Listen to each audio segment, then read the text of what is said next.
David Cole wasn't supposed to be home until Sunday. But that Friday morning, the deal in New York closed early, and all he could think about was seeing his new wife smile. The one that made the world slow down. He drove himself for once. No driver, no assistant, no warning. Just him and the quiet hum of the tires rolling through the iron gates of his mansion. The house gleamed in the late afternoon sun. Glass walls, marble stairs, the fountain he'd built for his mother, Margaret. Everything looked perfect, until it wasn't. As the car stopped, David froze. On the front steps, he saw Emma, in her white summer dress, hair shining like gold, holding a silver bucket. His mother stood below her, frail and bent, wearing a worn grey sweater. Before David could even blink, Emma lifted the bucket high and poured. The brown, filthy water splashed down his mother's shoulders, soaking her hair and clothes. The sound echoed, not loud, but sharp enough to slice through him. Margaret gasped and stumbled back, clutching her chest. David's heart pounded so hard it hurt. He didn't move. He couldn't. For a few long seconds, all he could do was stare as the woman he loved sneered. Actually sneered, and muttered, "Maybe next time. Don't touch what isn't yours." Then she turned, calm as ever, and walked back inside. David sat there in the car, hands gripping the steering wheel, breathing like he'd been punched. His mother slowly straightened, looking around to make sure no one saw. Then, with trembling hands, she picked up the empty bucket and carried it toward the back door. The billionaire who could silence boardrooms, who could sign papers that moved millions, couldn't even open his car door. He wanted to shout, to run to her, but something stopped him. A voice inside whispered, "Wait. Maybe there was a reason. Maybe he didn't see it right." Maybe, but deep down, David already knew. That wasn't an accident. That wasn't love. And as the sun dipped behind the house, he stepped out of the car, silent and cold, knowing that nothing inside those marble walls would ever feel the same again. When David finally walked into the house, the smell of rosemary and roasted chicken filled the air. Soft jazz played in the background, lights warm and golden, like a picture of peace. And there she was, Emma. She turned toward him with that perfect smile, eyes bright, like nothing in the world had ever gone wrong. "David, you're home early," she said, running into his arms, her perfume sweet and familiar. He stood still for a moment before wrapping his arms around her. Her touch felt the same, warm, gentle, safe. But his mind burned with the image of that bucket tipping forward, the dirty water running down his mother's face. "I wanted to surprise you," he said softly, forcing a smile. "Well, you did." She laughed, brushing his cheek. "Dinner's ready. I just finished setting the table." He glanced around.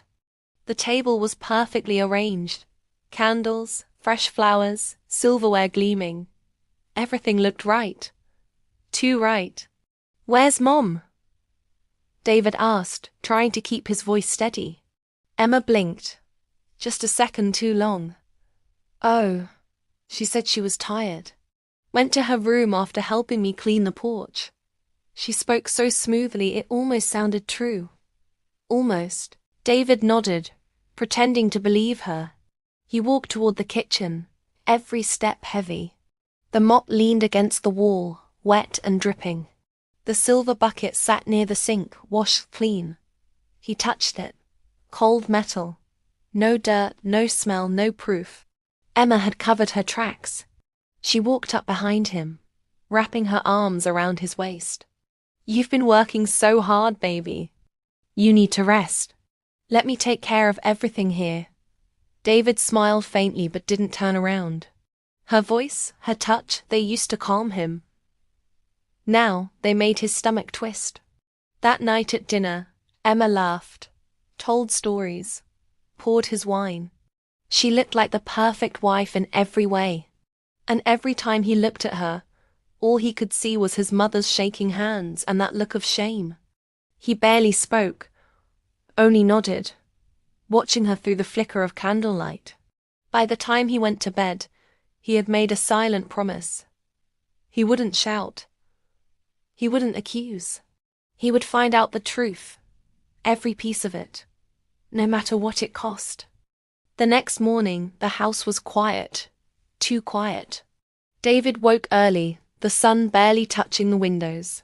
He slipped out of bed, careful not to wake Emma, and walked down the long hallway toward his mother's room. He found her sitting by the window, folding laundry with shaky hands. Her grey sweater, the same one from yesterday, was washed and drying on a chair, but her skin was still red where the dirty water had hit her.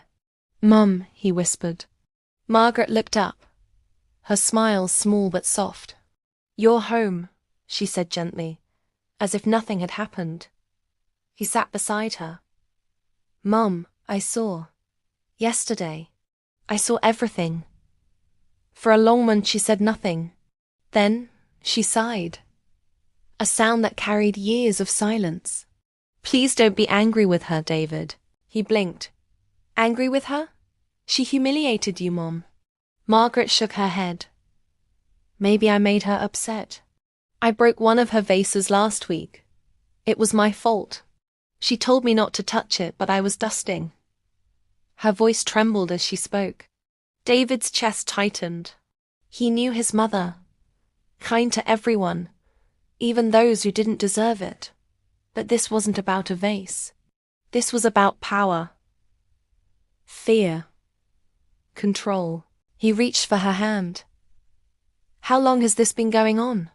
Margaret smiled again, though tears filled her eyes. "She's good to you, David. Don't ruin your marriage because of me. I'll be fine." Her words hit him harder than a slap. All his life, his mother had protected him, even when she was the one who needed protecting. David stood up, fighting the storm inside him. "No, Mom, you won't be fine. Not if this keeps happening." He left the room before she could answer, his jaw tight, his heart breaking. That day, he began to notice things. Small things that suddenly made sense. Emma snapping at the maid for touching her phone. Emma rolling her eyes when his mother spoke. Emma locking the guest room where Margaret's things used to be stored. The perfect picture of his life was cracking, and behind the glass, something dark and ugly was waiting. By nightfall, David knew one thing for sure. He'd been living with a stranger. That night, David sat alone in his office, the room dim except for the glow of his computer screen. His chest ached with quiet anger.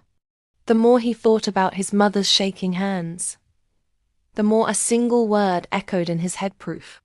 Love had blinded him before. Not this time. By morning he had a plan. He called his security team and told them to upgrade the house cameras, discreetly. "More coverage," he said. "Just for safety." What he didn't say was that every hallway, kitchen corner, and back stairwell would now have an extra eye. For a week, David played the part of the perfect husband. He smiled at Emma, kissed her cheek, brought her flowers. He acted like nothing was wrong, like he was still fooled by her gentle voice and soft hands. But each night, after she fell asleep, he reviewed the footage. At first, there was nothing. Just her cooking, reading, or talking on the phone. But then, one clip froze his breath. In the kitchen, Emma stood with her phone pressed to her ear, whispering, "He's so easy to control. Just smile, cry a little, and he signs anything." Then she laughed, a cold, sharp laugh he'd never heard before. Another clip showed her tossing his mother's medicine into the trash, replacing it with old pills. "Keeps her quiet," she muttered. David's hand shook as he paused the video. His throat burned, rage boiling behind his calm eyes. And still, he didn't confront her. Not yet. He gathered every piece of evidence, every cruel word, every smirk, every act of disrespect. He made copies, labeled them, and locked them away. The last video was the worst. Emma, standing in front of the mirror, talking to herself. Soon this house will be mine. That old woman's just in the way. David shut the laptop and stared at his reflection in the dark glass. The billionaire everyone feared, the man who built an empire with steel and sweat, sat there, realizing he'd been conquered not by business rivals, but by his own wife. But not for long. He took a deep breath, eyes cold now. Tomorrow, he whispered. Tomorrow you show the world who you really are. The next evening, the Cole mansion glittered like a diamond. David was hosting one of his biggest dinners of the year. Investors, friends, reporters, all dressed in black and silver.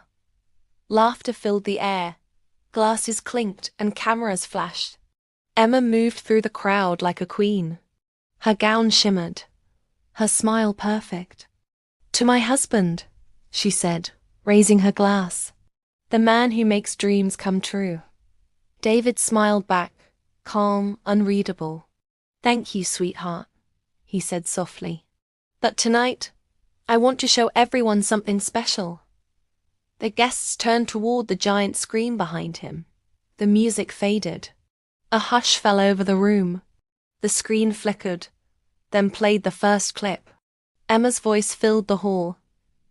He's so easy to control. Just smile, cry a little, and he signs anything. Gasps echoed. Emma's smile froze. Another clip rolled, Emma dumping dirty water on Margaret's head. The laughter, the cruel words, the disgust. The crowd turned, eyes wide, whispers spreading like wildfire. Emma's face drained of color. David, turn it off, she shouted, voice shaking. This is fake. But David didn't move. His voice was calm, steady, and cold. I trusted you, Emma. I gave you everything. And you gave me lies. Margaret stood quietly near the back of the room, tears in her eyes, but her chin lifted high. For the first time in years, she wasn't hiding. Emma stammered, reaching for David's hand. Please, I can explain. He stepped back. There's nothing left to explain. You wanted the house, the money, all of it. But you forgot something, Emma. She blinked through tears. What? He looked around the room, meeting every eye. You can't buy respect. You can't fake kindness. And you will never understand what real love looks like, because it doesn't come with a price tag. The room was silent. Emma turned, realizing everyone was watching, not with pity, but disgust. Her mask had fallen for good. As security quietly led her away, David walked to his mother. She reached out, trembling, and he held her close. I'm sorry, he whispered. Margaret smiled through her tears. You saw the truth, son. That's all I ever wanted. And as the lights dimmed and the guests slipped away, David finally felt free. Not because he was a billionaire, but because, for the first time in years, his heart was clean again.